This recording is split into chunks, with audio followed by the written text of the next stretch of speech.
I buried my daughter 5 years ago. The casket was sealed.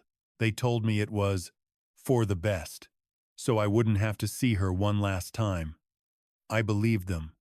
I signed. I nodded like a man who had nothing left in him. Then Derek, her husband, showed up at my door, eyes red, a stack of papers in his hands. Dad, I'm in treatment.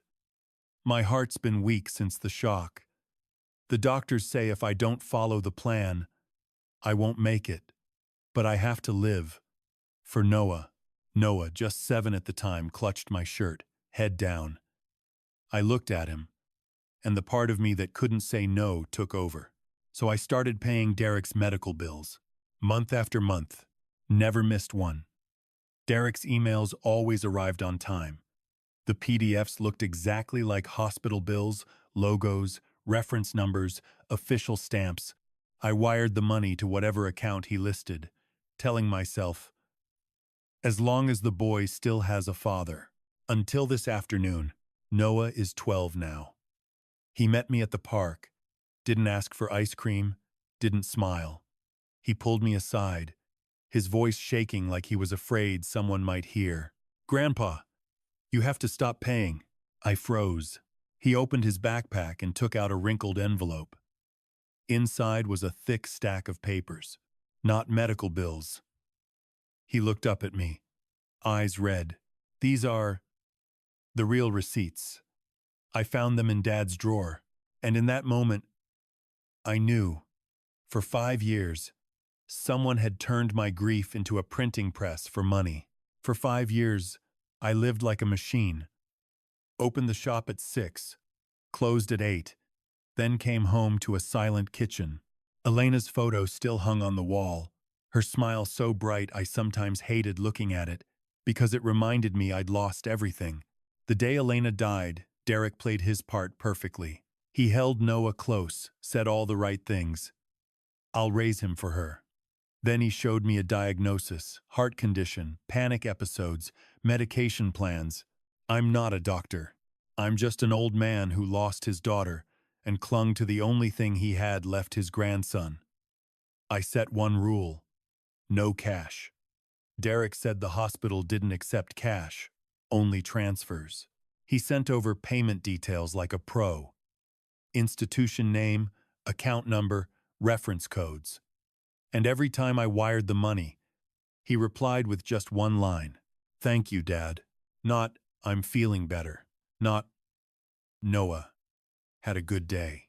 Just a new bill, a new number. I didn't get to see Noah much either. Derek always had a reason. Extra classes, basketball, therapy. He needs stability.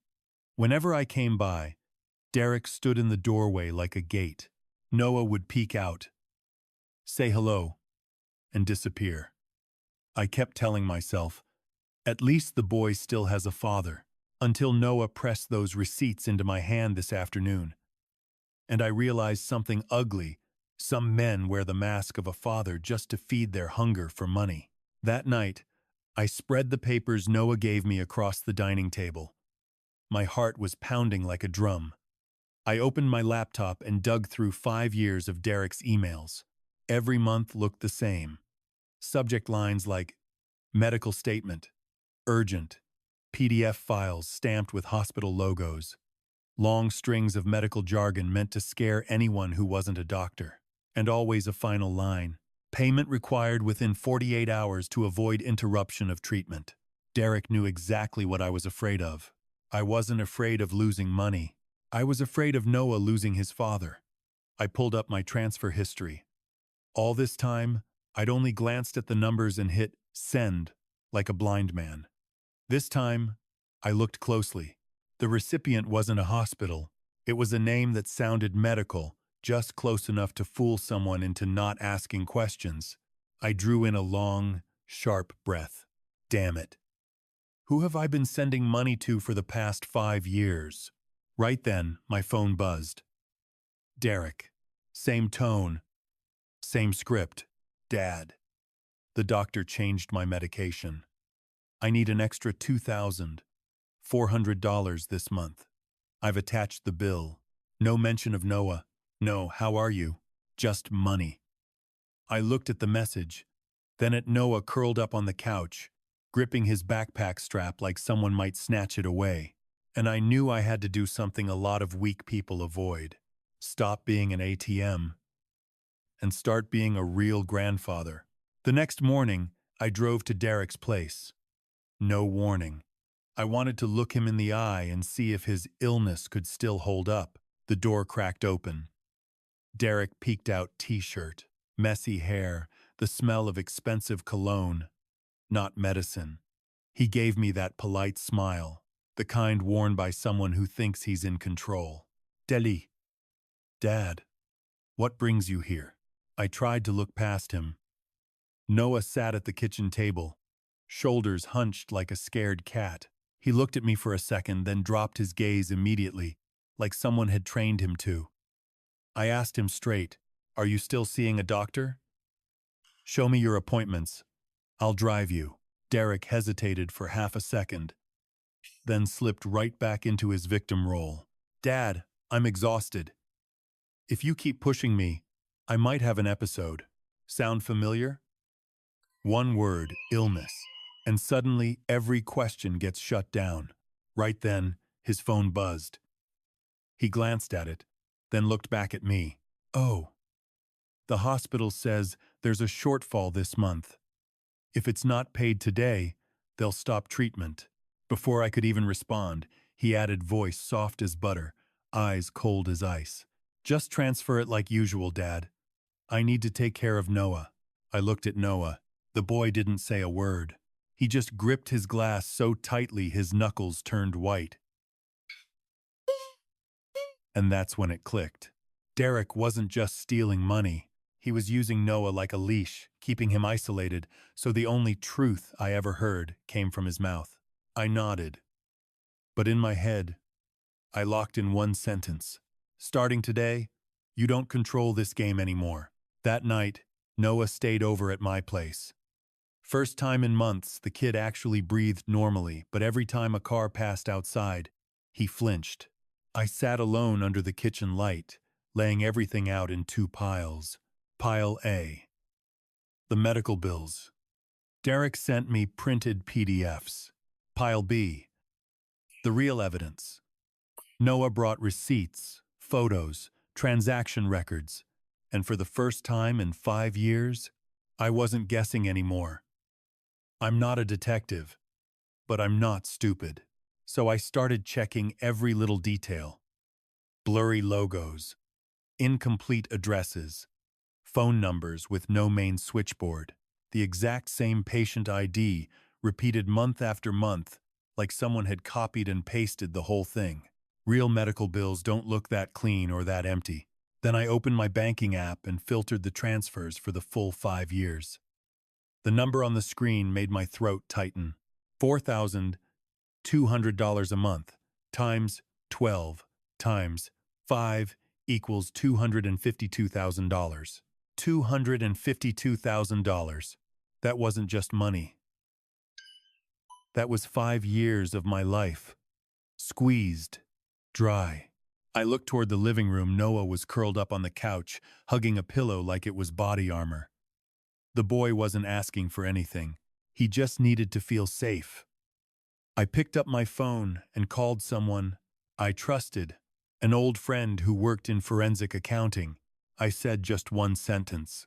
"Tomorrow, I need to know where my money went, and I need to know what Derek is hiding." I hung up, went back to the table. For the first time in 5 years, I didn't feel like a man who had just buried someone. I felt like a father, getting ready to take back justice for his daughter and a childhood for his grandson. The next morning, I didn't storm over to Derek's place or slam my fist on the table. That kind of move only leads to one thing. He wipes the evidence and disappears with Noah. That's what weak people do, act on anger. I don't have the luxury of being careless anymore. I met Martin the next day, an old friend who used to do financial investigations for an insurance company. The kind of man who could look at a set of numbers and tell you in seconds whether they were clean or dirty. He sat across from me and flipped through the papers like he was dealing cards. It didn't take him 3 minutes. Robert, these are not hospital bills. I swallowed hard.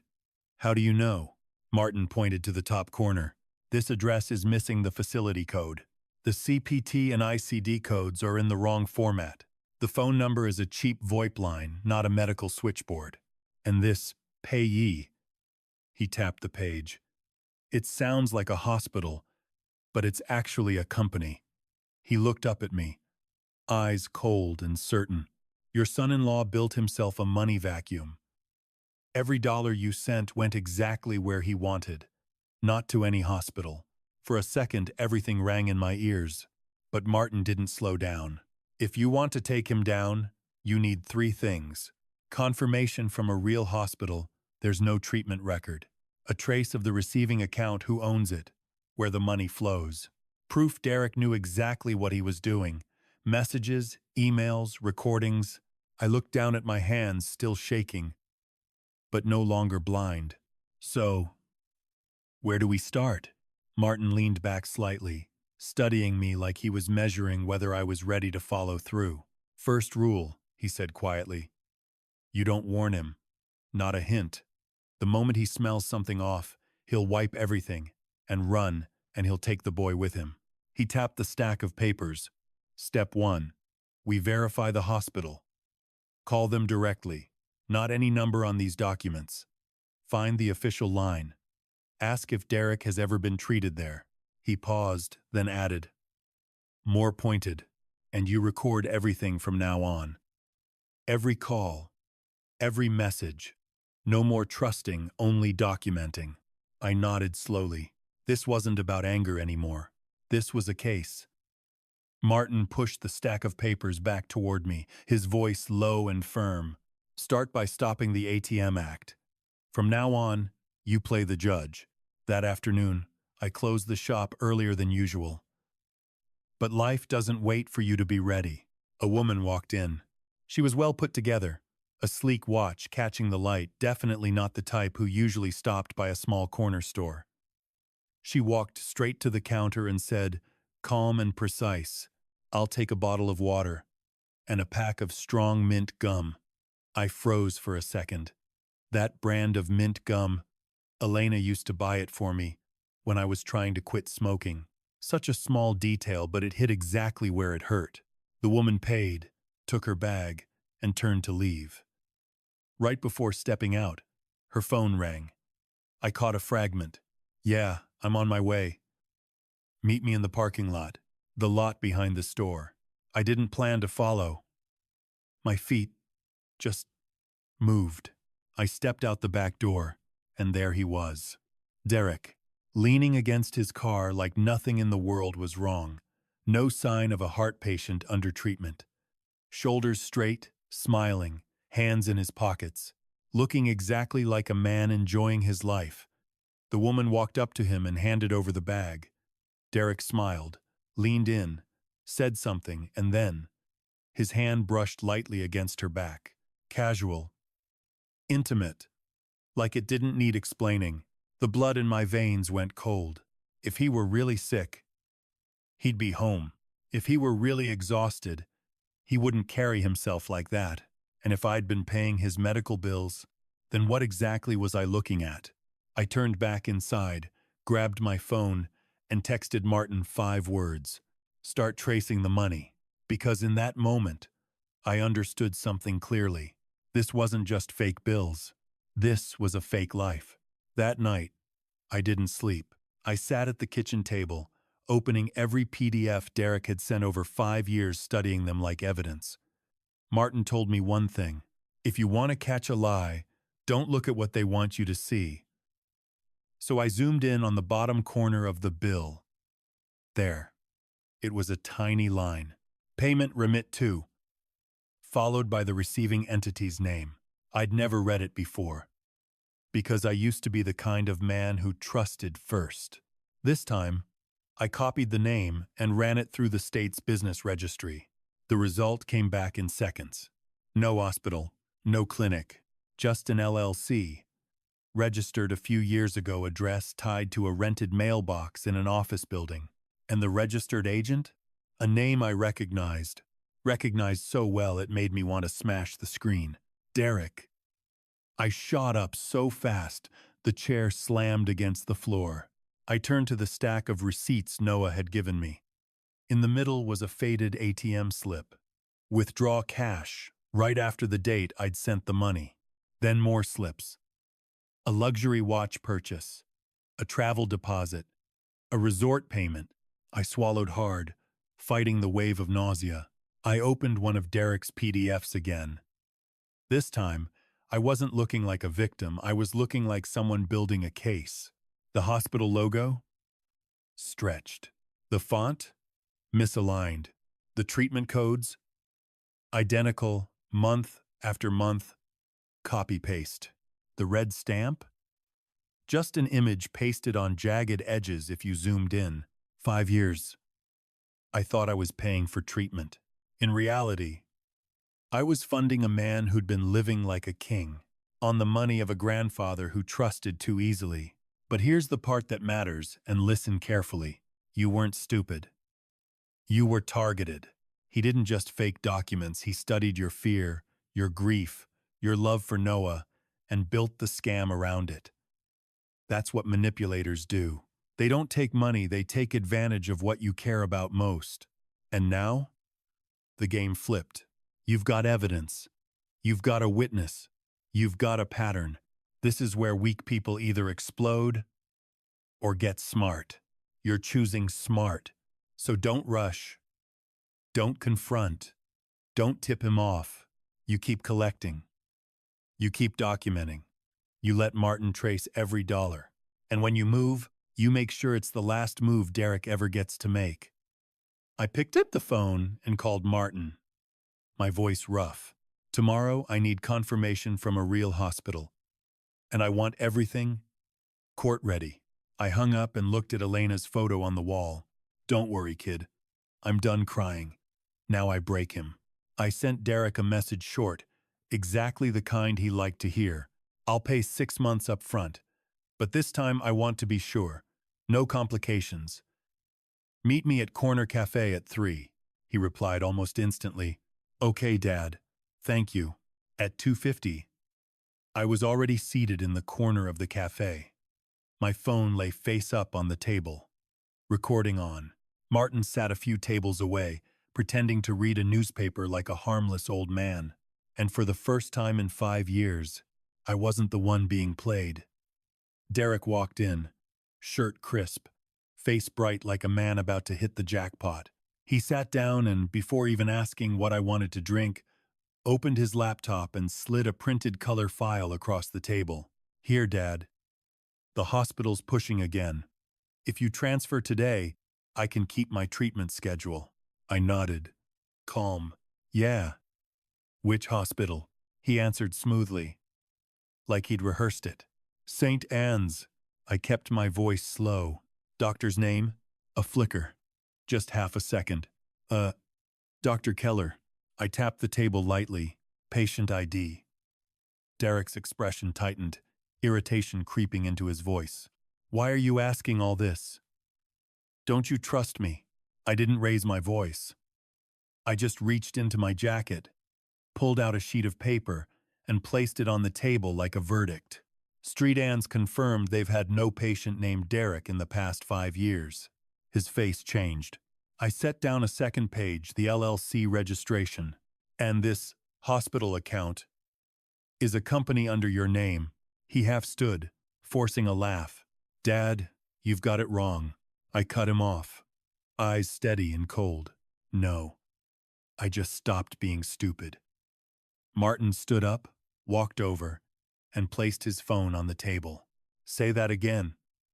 Why did you have him transfer money into your account? Derek glanced around. The cafe was still buzzing, but for him, everything had gone silent. And I knew. One more sentence, and he'd bury himself. He dropped back into the chair, fingers laced together like he was praying, but his eyes darted like a cornered rat. Then he reached for that same old, victim voice, the one that fooled me for 5 years. Dad, you don't understand. I did it for Noah. I I was panicking. I lost my wife. I looked straight at him. No emotion.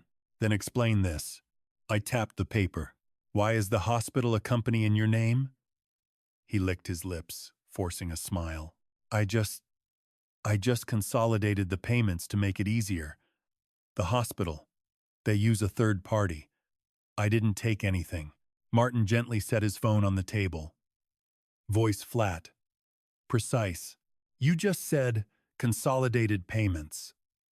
That means you knew the money wasn't going to any hospital. Derek froze. One beat. Then the mask cracked and like every cornered fraud, he went on the attack. Who are you to jump in? This is a family matter. I leaned forward. Voice low but sharp enough to cut. Family? You call it family when you keep Noah scared so I won't ask questions? When you send fake PDFs and threaten 48 hours like a debt collector? Derek's face flushed red. And then, he slipped. You think life is easy? I was drowning in debt after the funeral. I had to pay it off. I had to keep things stable, or Noah would lose his father too. I gave a small nod. Ah, there it is. I pulled out the stack of receipts Noah had given me and dropped them in front of him. Resort bookings, a luxury watch, cash withdrawals, each one landing like a slap. This is your version of stable? Turning your wife's death into an ATM? Derek opened his mouth, but there wasn't a single clean sentence left for him to say. And right then, he glanced at the screen and went pale, the name flashing there. Lila. I looked at him and gave a thin smile. The hospital calling Derek? I didn't even spare the name Lila. Another glance. My eyes stayed on him. Listen carefully. From now on, every call, every message between you and me is evidence. Derek grabbed his phone and killed the call like a man caught with his mask ripped off. He tried to harden his voice. What are you going to do? Ruin Noah's life. I let out a dry, cold laugh. No. I'm going to save him from the life you built. Martin slid another document in front of him, simple, clean, and lethal. Official confirmation from the hospital. No record of treatment. LLC. Registration. Under Derek's name. Transaction records matching the exact days of cash withdrawals. And the recording? Still running. Martin spoke evenly, no emotion. You stop today. Or you explain all of this to the police and lawyers. Your choice. Derek swallowed, eyes darting like he was searching for an exit that didn't exist. Dad, Noah needs me. He already lost his mother. I leaned in, voice low and precise. Noah doesn't need a father. He needs a decent adult. I stood up, pushed the chair back, and before I walked away, I left him with one final line, like a stamp on everything that just happened. Within 24 hours, I'm filing for temporary guardianship. Noah stays with me. You want to see him? You go through a lawyer. Derek shot to his feet. You don't have the right. I turned back, met his eyes, my voice low but heavy. Rights? You stole $252,000 with fake bills. Your rights ended the moment you hit send on those PDFs. I walked out of the cafe. My hands were still shaking, but not from fear. From knowing the next step wasn't family anymore. It was court. That night, Noah sat in my living room, clutching his backpack like it was a life raft. I didn't push him to talk. Kids aren't data machines. You don't force them open. But when I handed him a warm glass of milk, he started speaking on his own, quietly, and every word cut. Grandpa, Dad isn't sick, the way he says he is. I froze. Noah stared at the floor, his voice catching in his throat. Dad goes out a lot. He always tells me not to tell anyone.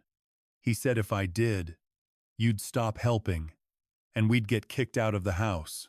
I tightened my grip on the glass. Same playbook. Scare a child with the fear of losing safety. Noah kept going. Some days, Dad makes me stay quiet in my room. He locks the door. He says, Dad's tired. Dad's heart is weak. But I can hear him laughing on the phone with Lila. Then he pulled one more crumpled slip from his backpack, a tiny piece of paper, but enough to shove me over the last line I still hadn't crossed. It was a cash withdrawal receipt, clipped to a note, scribbled in pencil. Dad said, this is for the hospital. I looked at that handwriting, the handwriting of a child trying to make sense of the adult world. And that was the cruelest part, because those few words were stronger than any fake invoice. They showed that Derek had trained Noah to lie so the fraud would look real. I knelt down in front of him and spoke slowly. Noah, listen to me. None of this is your fault. You did not cause this family's problems. The person who caused them is your father. Noah looked up at me, eyes red. So, do I have to go back home? I shook my head, my voice firm as iron. No. From now on, you stay here. And if Derek wants to take you back, he'll have to go through lawyers, the court, and the truth. That night, I sent Martin one sentence. Tomorrow, we file for guardianship. And we take Noah's statement the right way. Because I understood something clearly. If you want to break a fraud, you do it with evidence, not emotion. The next morning, Martin took me to the one place that mattered most. The real hospital Derek had been faking for years. No drama, no shouting. Just a proper, documented inquiry. The records clerk searched by Derek's full name, date of birth, address, insurance information, if any. Then, she said, one short sentence, cold as steel. Sir, we have no treatment records for this person in the past 5 years. I stayed quiet for a few seconds, not because I was shocked anymore, because that sentence made it official. I had spent 5 years feeding a fraud with my grief. Martin moved straight to the second part, following the money. He printed out a simple flow chart. Money from me, Brightway Medical Services LLC, split into smaller transfers. Cash withdrawals, personal accounts payments for resorts, a watch, and one steady stream of money going to Lila. I stared at the final numbers, my eyes burning. He used medical bills to fund his mistress. Martin nodded. It gets worse. He's getting ready to drain everything. The last few days show structuring small transfers meant to avoid attention. That was it. No hesitation left. I sent Derek one message short enough that he wouldn't have time to perform.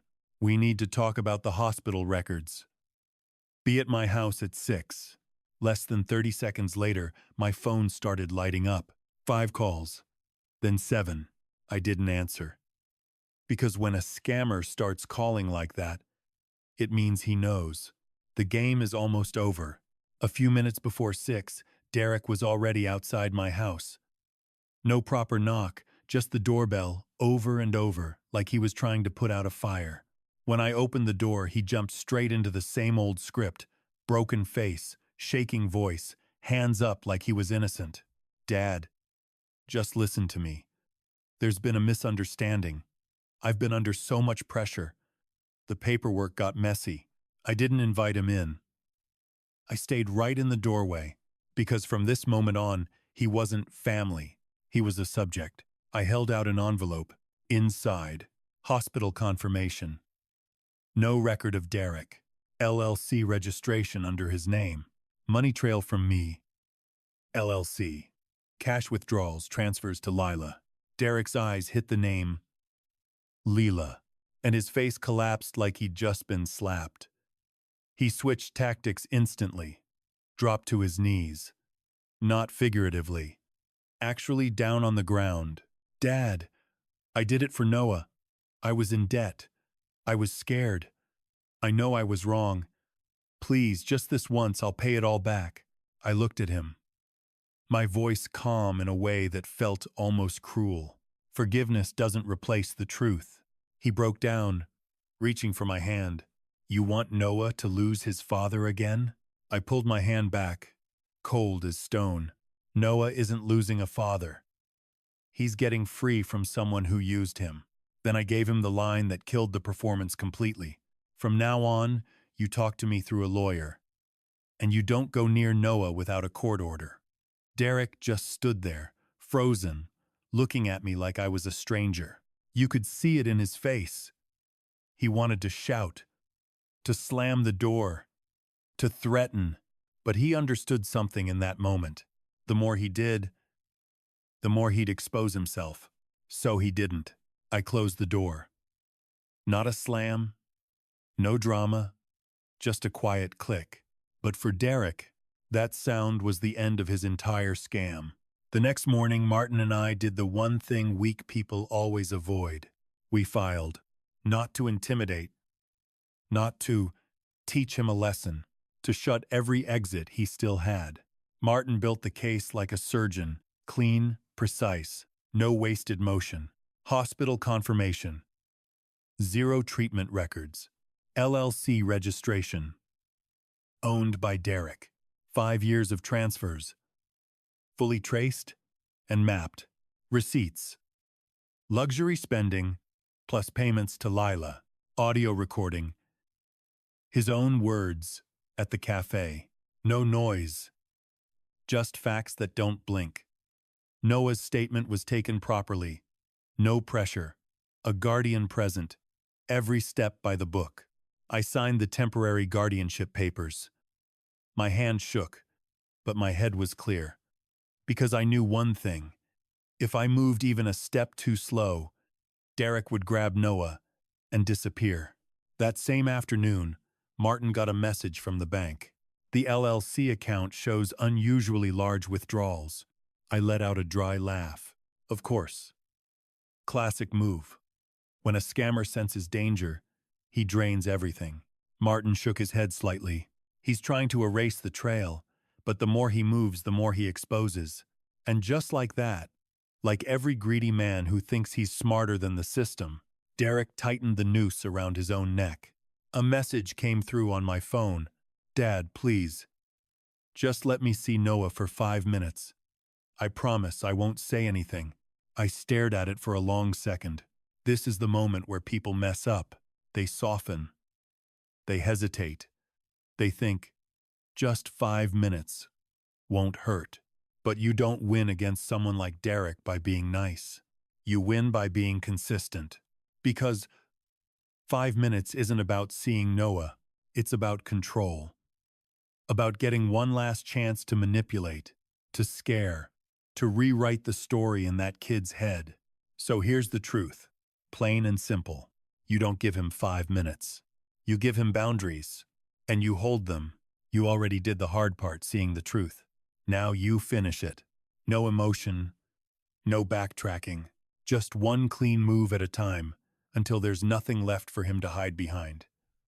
I sent one line, just enough to make him show himself. Fine. You can see him.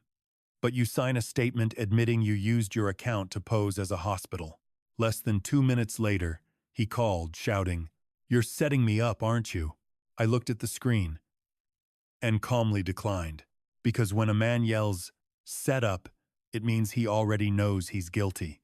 And from that moment on, this wasn't family anymore. It was a criminal file waiting for a stamp. That night, I wasn't home. I was in a small room at the police station. White lights, wooden table, air cold like the law itself. Martin sat beside me. My lawyer, at the head of the table. And on that table was the one thing Derek could never outact. Evidence. Not feelings. Not stories. Proof. And here's the part most people don't understand. But you're doing it right. You didn't explode when you found out. You didn't confront too early. You didn't let emotion ruin timing. You built the case first. That's how you protect Noah for real. Now the system takes over. And guys like Derek? They don't fall because someone yells at them. They fall because the facts leave them nowhere to stand. An officer stepped in, voice short and official. "We have sufficient grounds to proceed." I asked the only thing that mattered. "Is Noah safe?" He nodded. He's our priority. Social services will be with us. Cut. Derek was in his apartment, laughing into his phone, probably with Lila, when the knock hit the door. Not polite. Not asking. Police. Open up. The door swung open. Derek froze. His first instinct wasn't to ask about Noah. He stepped back like an animal caught in headlights. What's going on? You've got the wrong place. The officer read from the warrant. Voice steady, almost clinical. Derek, you are under investigation for financial fraud, document forgery, asset misappropriation, and child endangerment through coercion and control. Derek snapped. No. This is a family matter. But families don't create fake hospital LLCs. Families don't send forged invoices. Families don't drain $252,000 from a grieving grandfather. A social worker led Noah out. The moment he saw me in the hallway, his eyes widened, then filled.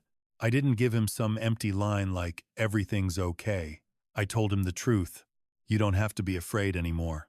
Derek was in cuffs, twisting back, desperate. Noah, tell them. Tell them I didn't do anything. Noah didn't move, and that silence was the verdict. I looked at Derek and gave him the final line. You didn't fall because you were set up. You fell because you were greedy. That night, Noah slept on my couch, still holding his backpack like someone might take it away. He didn't cry. No breakdown. No noise. Just a long, quiet breath. The kind that comes from a kid who had to grow up too early. I tucked the blanket around him and sat down across the room. The house was quiet, but this time, the silence didn't crush me. It felt like space cleared out. Finally clean. Martin called close to midnight. They've frozen the LLC account. Lila's been summoned. Derek's being held for investigation. This case is strong. Ender C. Ender C. Ender C. I gave a quiet, yeah. Then, asked the only thing that mattered. What about Noah? He stays with you. The court will prioritize the child's safety. I turned off the phone and looked at Elena's photo on the wall. For 5 years, I'd lived like a man stripped of his right to be a father, just paying, enduring, staying quiet. But tonight, for the first time, I knew I'd done something right. I didn't let my daughter's death be used as an excuse to drain everything from us. The next morning, Noah woke up and looked at me like he was afraid I might change my mind. Grandpa, do I have to go back there? I shook my head, firm as iron. No. You're staying here. He went quiet for a moment, then handed me one last piece of paper, a bill Derek hadn't sent yet. I glanced at it, then tore it in half, then into quarters, and dropped it in the trash. You're not going to pay anymore? He asked. I knelt down to his level, looking him straight in the eyes. Listen carefully. Money can be earned again, but when the truth gets buried, you spend your whole life living like a slave. Noah nodded, eyes still red but lighter. And that's when it clicked for good. This was never about revenge. This was about taking a child back from someone who wore the mask of family. A week later, the lawyer called. Derek had been charged fraud, forgery, the whole chain. Some of the money might come back, some might not. But you didn't even feel that pull anymore, did you? Because you already got back the only thing that actually mattered. Noah started therapy. At first, he didn't say much. Just those quiet questions that hit harder than anything else. Grandpa, if I do the right thing, will people still be mad at me? You answered him straight, no sugarcoating, no false comfort. No one has the right to make you carry an adult's mistakes. One evening, Noah picked up a pencil and started drawing. He drew my house, the tree in the front yard, and the two of us standing side by side. Then he handed me the picture and said softly, I want to stay here for a long time. I nodded. Yeah, you'll stay here. You'll stay here until you truly feel safe. I stood in front of Elena's photo, resting my hand on the frame. For 5 years, I lived like a man tied down, bound by pity, by guilt, by blind trust. But not anymore. I learned something the hard way. Real family doesn't use tears to ask for money. Real family doesn't silence you just to protect their image. And if someone's reading this and still thinking, I don't want to make it a big deal, listen carefully. Hesitating will cost you. Staying silent will drain you dry. If you want to live with dignity, you have to know when to stand up. You couldn't save your daughter. That truth doesn't get softer. But you saved your grandson, and just as important, you saved yourself.